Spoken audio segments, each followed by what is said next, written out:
The New Orleans Pelicans are one of the biggest disappointments from last year's NBA season. They missed out in the playoffs once again, and they even missed out on the play-in tournament, even though all you have to do to qualify for the play-in tournament is finish in the top 10 seed of your conference. But the Pelicans failed to do that, finishing 11th in the Western Conference with a 31-41 record, meaning that the Pelicans had failed to make the playoffs in either of Zion's first 2 years as a Pelican, resulting in Stan Van Gundy getting fired after just one season as their head coach. Willie Green had just been named as the Pelicans' next head coach, which I think, on paper is a good appointment because he has been assistant for the Phoenix Suns for the last 5 years, and the Phoenix Suns have made a big rise over the past few years, especially at Monty Williams. So, Pelicans fans would know better than me whether Willie Green's a good hire or not, but I think I think he can do much worse than him, working alongside Monty Williams with a very successful Suns team. And I think I see a few similarities with the Suns and Pelicans, which I'll get into later.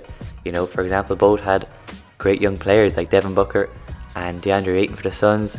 The Pelicans have Ingram, Zion, Lonzo Ball, but probably not for long. So I see some similarities, but we'll wait and see what he can do as the Pelicans head coach.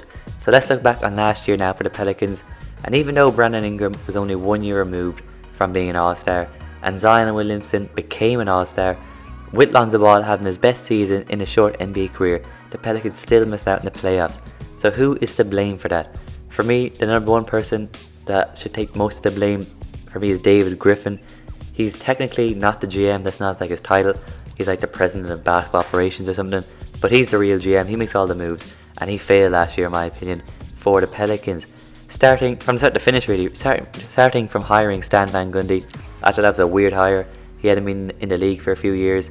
His best stint in the league came with the Magic, which is at least 10 years ago now. So he'd been out of the league for a while, hadn't been successful in a good while, and next thing, David Griffin thought he'd be the man to lead this young group into the playoffs with Zion, Ingram and Lonzo.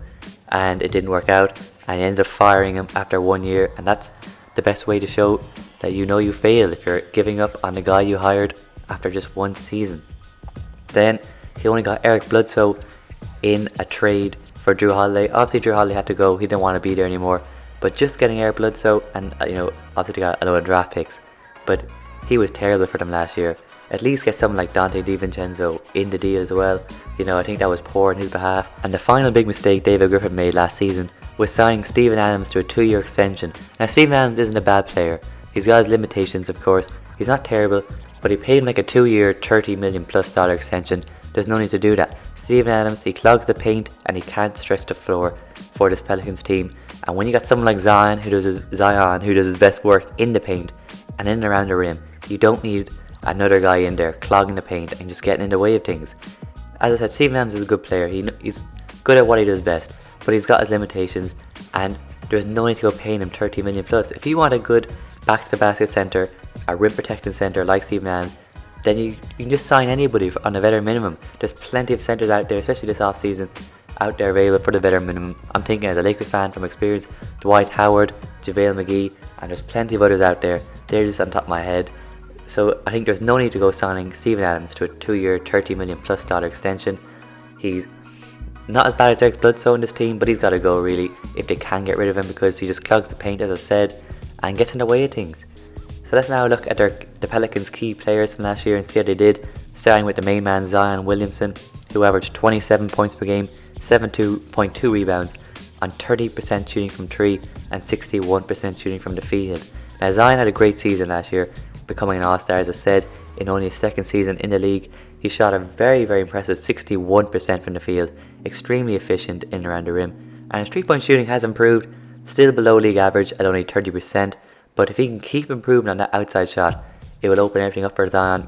As I said, he does his best work in and around the rim and extremely efficient at it, but if he can hit the 3, step outside, hit the 3, it'll be a whole new ball game for him then, you can't, be very, very hard to stop him. It's very hard to stop Zion Williamson at the moment, but if he can step outside and hit a 3, it's going to be pretty much impossible to stop Zion Williamson one way or another. You can guard him in the paint, or you can leave him wide open. If he knocks it down, he'll become one of the best players in the league. And even though Steven Adams does like the paint, Zion was unbelievable in and around the rim for the Pelicans last year. As I said, very efficient, And he showed he can also handle the ball near the end of last year, playing a lot of point forward for the Pelicans. So he showed he can, do a bit of playmaking, do a bit of ball handling, which is always good, extend that armory. The more things Zion can do, the better for him it is. On to Brandon Ingram now. He averaged 23.8 points per game, same as last year, 5 assists and 5 rebounds, along with 38% shooting from 3 and 46% shooting from the field. Now Ingram neither improved nor got worse. He kind of staggered last year, had a very similar season from the year before for the Pelicans. And, he often took the clutch shots near the end for the Pelicans at the start of the season. They're dropping a load of games. Ingram was taking the final shot. I thought it should have been Zion. Near the end, Zion took more shots, but I think Ingram, he isn't that number one guy. I don't think he never will be, but he did show that he's still capable of being a number 2 guy for the Pelicans. I wouldn't go giving up on him just because he didn't become an all-star again, or he didn't take another leap. I think he's staggered. I think he needs to improve again next year, but there's still plenty of great signs there, and I think Ingram can still be a second option for this Pelicans team. On to Lonzo Ball now, who averaged 14.6 points per game, 5.7 assists per game, and also 1.5 steals a game, on 37% shooting from 3, on 8 threes a game. So on a high volume, unbelievable percentage for Lonzo. As a Laker fan, we've all, me especially, I've seen how far Lonzo has gone in his NBA career. He had one of the worst 3-point shots in the NBA. His form was terrible. Now it's respectable. It's actually a pretty good form now. As close to normal as you can get. And shooting it at a very high level and taking lots of shots. So he's come a long way for this Pelicans team. This has been Lonzo's best season in the NBA, as I said. And with a contract year as well, is the best time to have it. And he's in line for a big contract this off season. His 3-point shot has come along with, as I said, and we all know he's a good defender. Not as good as he was when he first came into the league, but still averaging 1.5 steals, and he's definitely not a liability in the defensive end. So a good defender. We all know how great of a passer and playmaker he is, so that's not a problem for the Pelicans. So I think, I think they should be re-signing him. I think he's in line to get around 20 million plus, but the rumour is at the moment that the Pelicans don't want to re-sign him. They'll be happy enough to let him go, but I can't understand why. As a Lakers fan, I'd happily take him back in LA. There's definitely a spot there with Dennis Schroeder underperforming. I can't believe the Pelicans want to let him go. I don't know who they're going to replace him with. He's a great young point guard who plays very well alongside Zion, knows Brandon Ingram and Josh Hart. I just don't see why they want to let him go, but it looks like they will be. And then other role players like Josh Hart, Jackson Hayes, Alexander Walker, who average 11 points per game, 1 steal, and 35% shooting from 3. They got some decent young role players in the squad as well, but they need to improve on that. So now let's look at their off-season plan. So let's look at the free agents first of all, starting with restricted free agents, Lonzo Ball and Josh Hart. As I said, Lonzo had a great season for the Pelicans and is in line for a $20 million deal, I think, a year deal. It's probably like, 5 years, 100 million, something like that. And you would think the Pelicans would definitely want to resign him, but the rumours at the moment anyway that they don't want to match an offer sheet of around 20 million, which I can't believe. Plenty of teams, as I said, Lakers interested, Clippers and Bulls. So it'll be interesting to see, will they sign and trade him, try and get something back for him, or just let him walk for nothing. As for Josh Hart, he can guard positions 1 to 4. He did a nice solid season last year, averaging 9 points per game, 8 boards, and 32% shooting from 3. I think the Pelicans should definitely try and keep one of these two, if not both. I don't think they will be able to afford to keep both. You got Steven Adams' big contract, you got Bledsoe making 18 million a year. So keeping both, I don't think is an option. It looks like Lonzo's going to be able to walk, so will they keep Josh Hart? I don't know. He seems like a good role player to have in your team, can play defense, hit the tree at a decent level, grab rebounds. Just a great role player you'd want on your team. But the Pelicans make some weird decisions. As I said, looking like letting Lonzo go, even though it fits in great with Zion. Looks like they're letting probably will let Josh Hart go. They don't seem too keen to resign him, so wait and see what they do with him. I think they should try their best to keep both and try and move Bledsoe and Steven Adams on, and that's where we'll start. Who should leave. And as I said, Eric Bledsoe and Steven Adams have got to go. Bledsoe especially was a major disappointment for the Pelicans last year. He came in with a great reputation, great defensive player, while his defense dropped off last year, and he's making $18 million a year, so it's just not worth keeping him around. Yes, he's a vet, he's been there, done it, and he's very healthy for them last year, playing 71 out of 72 games, but they got to move on from him. Maybe if Lonzo goes, they might keep hold of him, but I just think they should move on from him. There's better players out there. He's taking up too much money for the salary cap, so I think they should let him go. Along with Steven Adams, if the chance comes to move Steven Adams on, I think he should definitely go. He's not a great fit, besides Zion in the front court, and neither Eric Bledsoe nor Steven Adams fit the Zion, Brandon Ingram timeline anyway. Bledsoe's like 30 years old, Steven Adams is probably like 28, so I don't see why they would try and keep them both around. They both on big overpaid contracts and both don't fit Zion's and Ingram's timeline, so I think they should move on from both of those guys. If only one can be moved on, I'd move on from Bledsoe, because Adams, he didn't really disappoint. You know what you're going to get with Adams, in the paint, grabbing rebound, protecting the rim. We all know he can't stretch the floor, so I'm not surprised with Adams. But Bledsoe I am.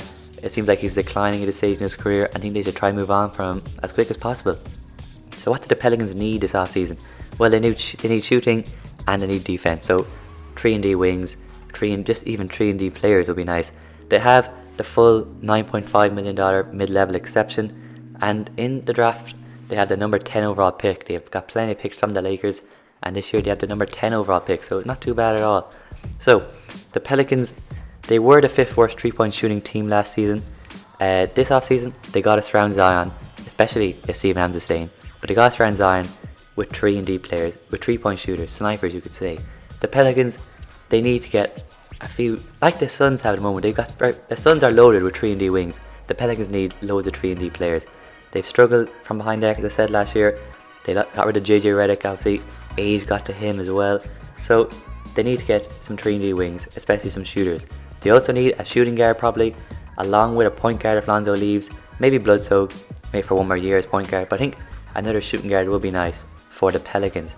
The Pelicans have been one of the few teams linked with Larry Markkinen this offseason, who was a free agent. He had a pretty poor year last year for the Bulls, so his value is pretty low at the moment. So maybe they get Larry Markkinen on the cheap. Wait and see. He's been linked with the Pelicans. It'd be interesting fit. Maybe a double signing trade with Lonzo and Larry Markkinen from the Bulls. So wait and see what happens there. That's just one name that's been out there. There's plenty of names that the Pelicans should target as 3-point shooters, as defenders, maybe even a shooting guard. So overall, the Pelicans need to be careful not to waste these years with Zion. They're already 2 years in. They probably haven't for around 7 years. So they gotta stop, they haven't made the playoffs yet. So they gotta stop wasting time here. They got some great young players that they just need to fill around with 3-and-D players. I think they should definitely re-sign Lonzo. Looks like they won't, as I said. So if Lonzo goes, probably another point guard might be needed. As I said, a shooting guard and 3-and-D wings, or just 3-and-D players. And as I said at the start of the video, I can see a lot of similarities with this Pelicans team and the Suns team from last year and a few years ago. The Phoenix Suns, obviously as I said at the start of the video, before they got CP3, had some great young players in Booker and Ayton. And right now, but they kept missing out in the playoffs, the Suns. Even last year going 8-0 in the bubble, they missed out in the playoffs. They were just missing an experienced leader and a few 3-and-D players, like Jay Crowder was brought in and Chris Paul was brought in. Now I know the Pelicans won't be getting Chris Paul or any Chris Paul caliber player, but I would say they're not a million miles off, this Pelicans team, from being the next Phoenix Suns, who can make a big run in the playoffs. Look at the Suns, currently 2-up in an NBA Finals. They've come along such a long way. I think the Pelicans, as I said, aren't a million miles off that. They're probably one more big player to put around Zion and Brandon Ingram, and then there's just a couple of role players from that. If they re-sign Josh Hart, that's a step in the right direction. A 3-and-D player, great defender, hit the three. Steven Adams and Bledsoe don't help the situation, but they can just flip those guys for some role players and just maybe find that third guy to put around Zion and Ingram. I think Lonzo can be that guy, but clearly not keeping him. So I don't know, but what I will say, Pelicans fans, you're not a million miles off being the next Phoenix Suns, I don't think. Maybe that's just my opinion. Maybe the Hawks is more realistic, but you got the players, you got the talent, the young core is there. Go out and just attack the off season, get some good role players in, and maybe re-sign Lonzo. I don't know. Pelicans fans, what do you guys think? Obviously David Griffin, this is a big off season for him. If he fails this one, he got to go, in my opinion. He failed in Cleveland as well. But anyway guys, Pelicans fans, I want to hear from you. What do you guys think you should do this off season? Do you guys think you're that far away from being the next Phoenix Suns, where you're challenging in the West, you take a big leap? These guys could become a top 4 seed in the West. Who knows? They're not, I'm telling you, they're not a million miles off being the next Phoenix Suns. But that's just my opinion. Pelicans fans, how do you guys feel? Who do you think you should bring in? How far off are you guys from making a big surge up the Western Conference? But guys, with that all said, that's the video. Thanks for watching. Make sure to like the video, subscribe if you're new, and turn on notifications, stay notified. And with all that said, I'm out of here.